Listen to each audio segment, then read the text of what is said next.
Krypton Report Patreon exclusive content.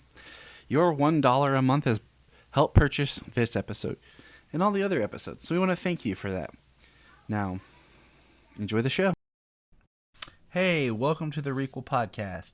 Requel Podcast, where we take a property and sometimes I have a person with me, sometimes I don't, but basically I just give a pitch to an already existing IP.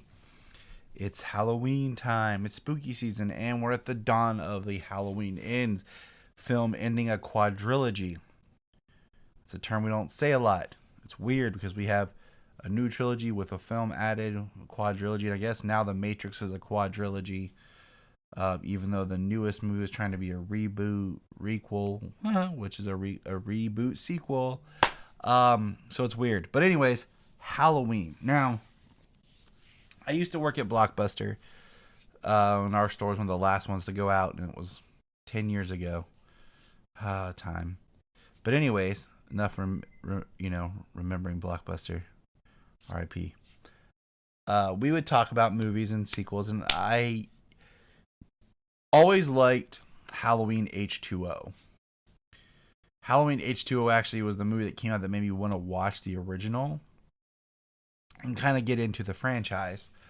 I have a weird history with the Halloween movies because I didn't watch a lot of them. Like, it seemed like 4 and 5 were always on AMC, and the second one would pop up here and there. 6, I always heard don't watch it, was horrible. But I remember when it came out, and those were like the dimension error time. It's so weird how many companies have the distribution rights to these films. But H2O came out, and it was a big deal. And with Jamie coming back, and Jamie Lee, that is. And I remember watching it at work. We weren't supposed to, but we did with a coworker, Amanda, and we were talking, and I was like, man, you know what my pitch would have been? At the end of this movie, you have a scene of John and his mom talking, and she's kind of opening up more about life and with her and how she's done things and he wouldn't be proud of and all this, and there's a ring at the door and she goes to it, and it's they ordered pizza, they're hungry, it's now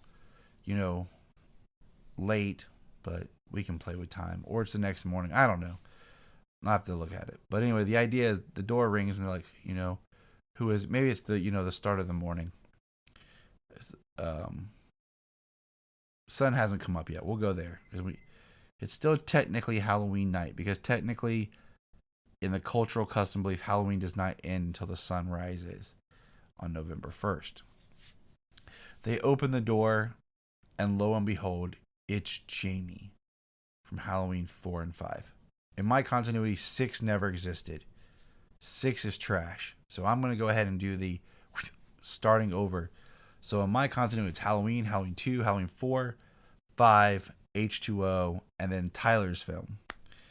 And in this movie, what it would be you'd find out, and of course Halloween's big on retconning because that's what we do. You find out that Lori faked her death because she believed that she would give Jamie a better life if she didn't have the being connected to her. And of course, that didn't work out for Jamie. And Jamie shows up at the end. She says something like, "Hi, Mom." Stabs Lori. Lori falls down. John here, he comes running. Jamie's just looking at him. She pulls out the mask and puts it on. Cut to credits. Cut to black. So you could start the film in this new way where now Jamie, as we've been messing with, is taking on the killer sibling role, and now it's new siblings, because I just feel like that would have worked so great for the time, that late 90s, early 2000s era, because we all know what piece of crap Halloween Resurrection was. But that's my pitch for what I thought would have been a great Halloween. I like Josh Hartnett, and the idea would be that shortly after Lori faked her death, she got pregnant with some by somebody and had John, we'd sit down and do the math, and Jamie and John wouldn't be maybe but a year or two different. I'd have to sit down and do it, but we make it work.